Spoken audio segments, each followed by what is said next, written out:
Le testament d'Issachar, le cinquième fils d'E Jacob TDELX Antigua chapitre une copie des paroles d'Issachar. Car il appela ses fils et leur dit, écoutez, mes fils, votre père Issachar, prêtez l'oreille aux paroles de celui qui est aimé de l'Éternel. Je suis né le cinquième fils de Jacob, en guise de salaire pour les mandragores. Car Ruben, mon frère, rapportait des mandragores des champs. Rachel vint au-devant de lui et les prit. Ruben pleura, et Léa, ma mère, sortit à sa voix. Or, ces mandragores étaient des pommes parfumées qui poussaient dans le pays de Charan, au-dessous d'un torrent. Rachel dit, je ne te les donnerai pas, mais elles me serviront de fils. Car l'Éternel m'a méprisé, et je n'ai pas donné d'enfant à Jacob. Or, il y avait 2 pommes, et Léa dit à Rachel, est-ce assez pour toi d'avoir pris mon mari? Prends-tu aussi celle-ci? Rachel lui dit, tu auras Jacob cette nuit pour les mandragores de ton fils. Léa lui dit, Jacob est à moi, car je suis la femme de sa jeunesse. Mais Rachel dit, ne te glorifie pas et ne te vante pas. Car il m'a fiancée avant toi, et il a servi notre père 14 ans à cause de moi. Si la ruse n'avait pas augmenté sur la terre, et si la méchanceté des hommes n'avait pas prospéré, tu ne verrais pas maintenant la face de Jacob. Chapitre 2 Alors un messager de l'Éternel apparut à Jacob, et lui dit, Rachel enfantera 2 enfants, parce qu'elle a refusé la compagnie de son mari et qu'elle a choisi la continence. Et si Léa, ma mère, n'avait pas payé les 2 pommes pour la compagnie de son mari, elle aurait eu 8 fils. C'est pourquoi elle en a eu 6, et Rachel en a eu 2. Car l'Éternel l'a visitée. Car il savait que c'était pour avoir des enfants qu'elle désirait avoir la compagnie de Jacob, et non par passion. Car le lendemain encore elle abandonna Jacob.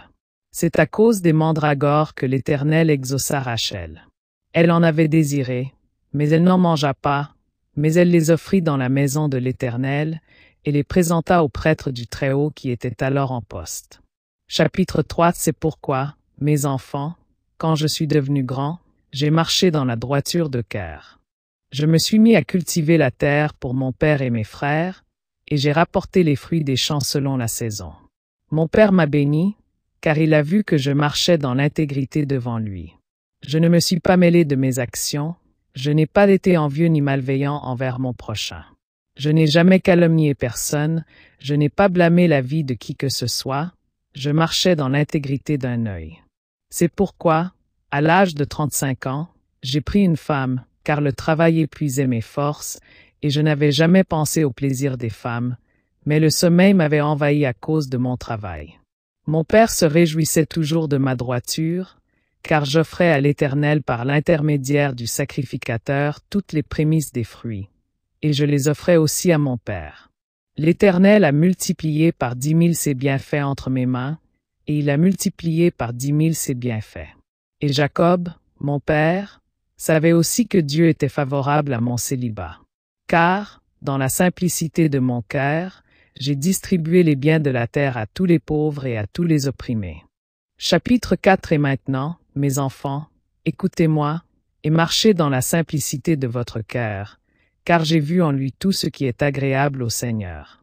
L'homme uni d'esprit ne convoite pas l'or, il n'abuse pas de son prochain, il ne recherche pas les mets de toutes sortes, il ne prend pas plaisir à des vêtements variés. Il ne désire pas vivre longtemps, il attend seulement la volonté de Dieu. Et les esprits de tromperie n'ont aucun pouvoir sur lui, car il ne regarde pas à la beauté des femmes, de peur de souiller son esprit par la corruption. Il n'y a point d'envie dans ses pensées, aucun homme malveillant ne dépérit, il ne s'inquiète point d'un désir insatiable dans son esprit. Car il marche dans la simplicité d'âme, et il considère toutes choses avec droiture de cœur. Les yeux détournés ont fait le mal par l'égarement du monde, de peur qu'il ne voie la perversion d'aucun des commandements du Seigneur.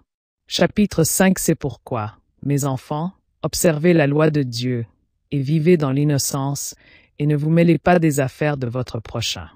Mais aimez le Seigneur et votre prochain, et ayez compassion du pauvre et de l'affligé. Courbez-vous vers les champs, et travaillez à toutes les tâches de la terre, et offrez des dons au Seigneur avec des actions de grâce. Car le Seigneur vous bénira des prémices de la terre, comme il a béni tous les saints depuis Abel jusqu'à présent. Car il ne vous est donné aucune part autre que de la graisse de la terre, dont les fruits naissent au prix du travail. Car Jacob, notre père, m'a béni en me donnant les bénédictions de la terre et les prémices. Lévi et Juda furent glorifiés par le Seigneur parmi les fils de Jacob, car le Seigneur leur avait donné un héritage, et il avait donné le sacerdoce à Lévi et le royaume à Juda. Tu les écouteras donc, et tu marcheras dans l'unité de ton père, car il a été donné à Gad de détruire les troupes qui viennent contre Israël. Chapitre 6. C'est pourquoi, mes fils, sachez que, dans les derniers temps, vos fils abandonneront le célibat, et s'attacheront à la convoitise. Abandonnant la candeur, ils s'approcheront de la malice, abandonnant les commandements de l'Éternel, ils s'attacheront à Bélial. Délaissant les travaux des champs, ils suivront leurs mauvaises pensées, ils seront dispersés parmi les nations, et serviront leurs ennemis. C'est pourquoi, donnez ces commandements à vos fils, afin que, s'ils pêchent, ils se tournent plus vite vers l'Éternel. Car il est miséricordieux, et il les délivrera pour les ramener dans leur pays. Chapitre 7. Voici donc, comme vous le voyez, je suis âgé de 126 ans, et je ne me sens coupable d'aucun péché. Je n'ai connu d'autre femme que ma femme, je n'ai jamais commis d'impudicité en élevant les yeux. Je n'ai pas bu de vin pour m'y laisser séduire, je n'ai pas convoité ce qui était désirable pour mon prochain. Aucune fraude n'est montée dans mon cœur, aucun mensonge n'a passé par mes lèvres. Si quelqu'un était dans la détresse, je joignais mes soupirs aux siens, et je partageais mon pain avec les pauvres. J'ai pratiqué la piété, et j'ai gardé la vérité toute ma vie. J'ai aimé l'Éternel, et j'ai aimé tout homme de tout mon cœur. C'est ainsi que vous ferez, mes enfants. Tout esprit de malice fuira loin de vous, et les œuvres des méchants ne domineront pas sur vous, et vous soumettrez toutes les bêtes sauvages, car vous avez avec vous le Dieu des cieux et de la terre. Après avoir dit ces choses, il ordonna à ses fils de le transporter à Hébron et de l'enterrer là, dans la caverne, avec ses pères. Il étendit les pieds et mourut dans une heureuse vieillesse, tous ses membres étant en bonne santé, et sa force ne s'étant pas affaiblie, il s'endormit d'un sommeil continuel.